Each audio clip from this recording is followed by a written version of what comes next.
Researchers at Berkeley looked into the issue of internet speeds and different internet options in various parts of California. And what they found was that AT&T seems to be providing faster speed internet to richer areas. Now, I'm gonna break this all down, and there are some weaknesses in this study, so I'll get to that in just a second. But first, here's what their findings indicate. It indicates that at least in California, telecoms company AT&T may only be making fiber internet access available to affluent communities, leaving some low-income areas in California stuck with internet access that can be as slow as 768 kilobits per second, which is, that's insanely slow. I think we know that. So let me go further. The higher average earnings of a specific area, the higher chance there was of it having high-speed internet access. Fiber to the home households had a median income of $110,000, while DSL access homes had a median income of just $47,894. Okay, so this doesn't really surprise me at all, right? Because of course they're gonna prioritize places where they know people can afford fiber optic internet connection and faster speeds. And of course, the faster the speed, even if you're paying for DSL, the faster the speed, the more you're paying for it. And so this is a company doing what companies do, and they prioritize areas where they know people are willing to pay for a more expensive service. I'm not saying it's the right thing to do, but this is what businesses do. Yeah, not to mention like different it is a monopoly when you move into a certain area and you get, I hate to call them out, and I've never had to deal with them, but everyone I know who had to deal with Frontier when Frontier swooped in, it was a nightmare. And maybe it was the growing pains of becoming a new company and having to take over other people's infrastructure, but just those kinds of things where what's your alternative? And for a lot of people, the answer was nothing. We'll be there within a 9-hour window in the middle of the day, and you won't have internet. Why? Because we didn't prioritize your neighborhood as one that needed an upgrade, specifically because we have a monopoly over that neighborhood, and what else the hell are you gonna do? So a few years ago, Germany had stated that internet connection is a human right.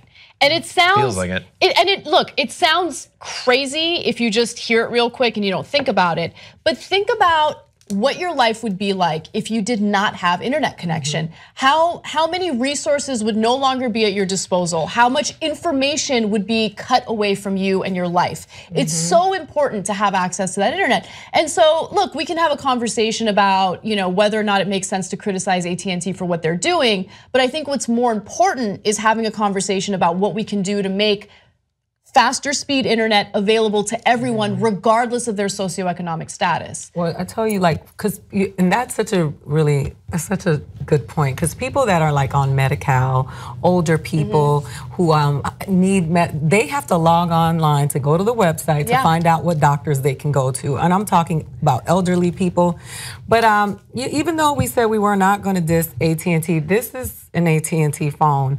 And I'm really sad to know that Sherman Oaks is on the hood list because my service is awful. No. My internet is terrible. Oh, that sucks. And I get the text messages that say, you've used 75%, so now we're gonna start slowing you down. Oh, you gotta switch to Verizon, girl. It's gone. Look at this commercial. I know, it's not a commercial, I'm sorry.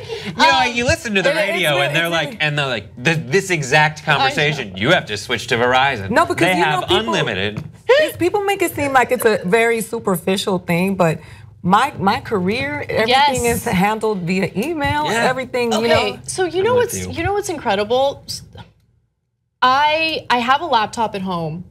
I never use my laptop anymore. Like, I use it sometimes if I'm writing an article or a piece or whatever, but now I do all of my work on this smartphone. And so all these things that, quite honestly, a lot of right-wing conservatives smack talk about, like, oh, everyone wants the latest iPhone. It's not just about having a fancy phone, it's about having access to the world and having opportunities. Like, this phone actually does represent opportunities. If you don't have it or you don't have access to it, you're just not as connected to what's going on as other people. And so the internet, of course, plays a huge role in all of that. And so, the business model here, of course, is going to raise a few red flags. But more importantly, what are we doing as a country to ensure that everyone, even those in rural areas of this country, have access to decent speed internet? Mark Zuckerberg's trying. He is. He's trying really hard. And I agree. You said that thing about getting access to doctors. I think there's other things that are more important, like adult content on the internet. Totally. I mean, I can't stream that. You did know. Self-care is very important. I need it. But it's like, Always. Yeah. Because it's like they're kind of dictating who you can, share a romantic interlude with. And I think a romantic interlude by candlelight when your girlfriend's out of town and there's nothing else to do. When I hear this stuff about the conservatives talking about this stuff, how else are you going to read that latest super intelligent Toso Donald Trump tweet if you don't have a smartphone while you're off? That's the thing, they probably don't want you to prayer read circle. Yeah, right. That's the secret behind it, is they're like, actually, we would prefer you to know. Yeah, exactly. Corporate media is awesome. Wrong. Independent media is the way to go. Believe me. Believe me. Support independent media right now. Become a Young Turks member. TYTnetwork.com/join.